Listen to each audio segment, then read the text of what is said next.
안녕하세요. 메디브로 의사형 재활의학과 원장 김대환입니다. 많은 분들이 달리기만 꾸준히 하면 건강해진다라고 말씀하시는데요. 맞는 이야기지만 잘못된 달리기 습관을 유지하면 그 꾸준히가 몸을 망가뜨리는 시작이 되기도 합니다. 오늘은 이 달리기를 건강하게 하려면 어떤 습관을 들여야 하는지, 달리기를 하면서 입을 수 있는 부상이나 예방법에 대해 알아보도록 하겠습니다. 달리기는 걷기나 자전거보다 강도가 높고 몸에 주는 자극도 훨씬 큽니다. 그래서 심폐기능을 향상시키는 데 도움이 되고 체중 관리나 혈당 조절에도 효과적입니다. 또 뼈와 근육도 튼튼해지고 세로토닌이나 도파민 같은 호르몬이 분비되면서 스트레스도 줄고 잠도 잘 오고 불안이나 우울도 완화될 수 있습니다. 그래서 달리기를 두고 만병통치약이라고 하는데 일리가 있는 말입니다.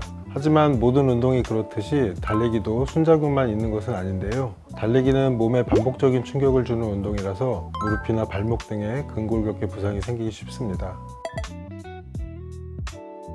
먼저 슬개대퇴 통증 증후군이라고 하는 질병이 있습니다. 무릎 앞쪽에 있는 슬개골이 제 위치에서 매끄럽게 움직이지 않고 자꾸 삐끗거리면서 발생되는 질환을 통칭하여 슬개대퇴 증후군이라고 합니다. 허벅지 안쪽 근육이 약하거나 바깥 근육이 너무 뻣뻣할 때 잘 생기고요. 또 골반의 비대칭과 다리 안쪽으로 돌아가는 걸음걸이도 영향을 줍니다. 증상은 무릎 앞쪽에서 느껴지는 통증으로 특히 계단 오르내릴 때 심하고 장시간 앉아있다가 일어나도 아픈데요. 이를 시어터 사인 극장징후라고 부릅니다.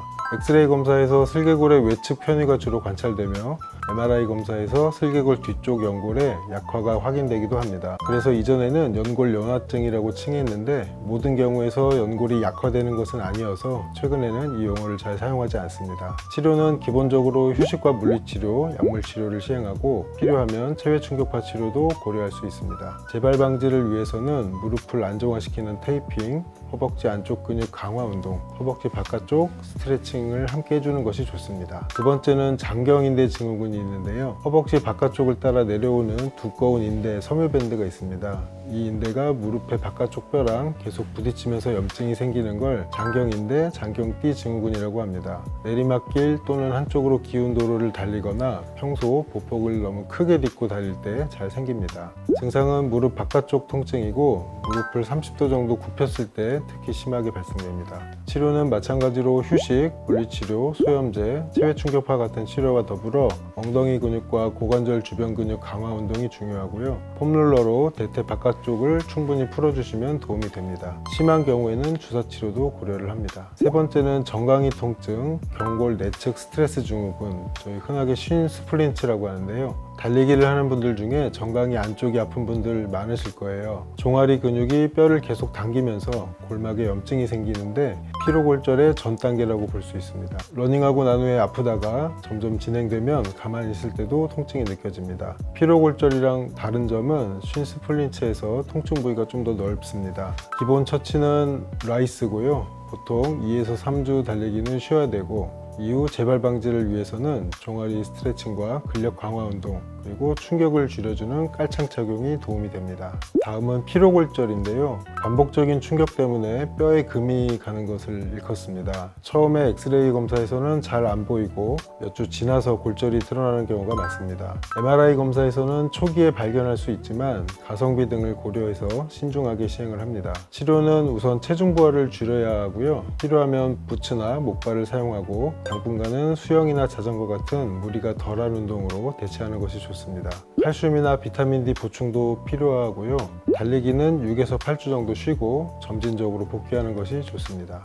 다음은 아킬레스 건염입니다. 발 뒤꿈치뼈 위쪽에 붙은 굵은 힘줄인 아킬레스건이 반복해서 당겨지고 미세 손상이 반복되면 염증이 잘 생깁니다. 특히 혈액순환이 잘 안 되는 힘줄의 가운데 부분이 가장 취약합니다. 증상은 아침에 첫발 디딜 때 통증과 눌렀을 때 압통이 나타나며 특히 계단이나 경사로 오르내릴 때 통증이 느껴지고 염증이 심할 때는 평지 걸을 때도 불편합니다. 치료는 냉찜질, 스트레칭, 소염제, 테이핑 등 다른 부위와 비슷하며 체외충격파나 주사치료를 병행하기도 합니다. 평소 장단지 근육 스트레칭을 충분히 해주시면 예방에 도움이 됩니다. 다음은 족저근막염인데요. 족저근막염은 발바닥을 지지해주는 족저근막이 반복적으로 당겨지고 미세 손상이 반복되어 염증이 생기는 겁니다. 평발 또는 과도한 오목발, 체중이 많이 나가는 분, 주로 구두나 슬리퍼를 신는 분들에게 잘 생깁니다. 증상은 아침에 일어나서 첫 발을 디딜 때 느껴지는 발바닥 통증이 특징적이고요. 치료는 다른 부위와 마찬가지로 소염제, 물리치료, 체외충격파 등의 기본 치료와 발바닥과 종아리의 스트레칭, 그리고 충격 흡수를 할 수 있는 신발이나 깔창을 사용하는 게 도움이 되고요. 자는 동안에 아킬레스건과 발바닥 구조물의 경직을 예방하기 위해 부목을 착용하는 것도 도움이 됩니다. 6개월에서 1년 이상의 보존적 치료에도 통증이 지속되는 경우에는 수술적 치료를 시행하기도 합니다. 마지막으로 햄스트링, 둔근, 종아리에 근육 손상이 생길 수 있습니다. 갑자기 전력 질주를 하거나 방향을 바꾸거나 스트레칭이 부족할 때 근육의 손상이 잘 발생하는데요. 심한 경우에는 파열이 되기도 합니다. 대처는 초반엔 다른 부위와 마찬가지로 라이스 요법을 시행하고 근육 긴장 시엔 1에서 2주, 근육 파열 시엔 3에서 4주 정도 달리기를 쉬고 이후에는 관절의 움직임 없이 시행하는 등척성 운동부터 시작하여 신장성 운동, 수축성 운동을 통해 점진적으로 근력을 회복하고 테이핑, 압박밴드 등을 착용하고 천천히 복귀하는 것이 좋습니다.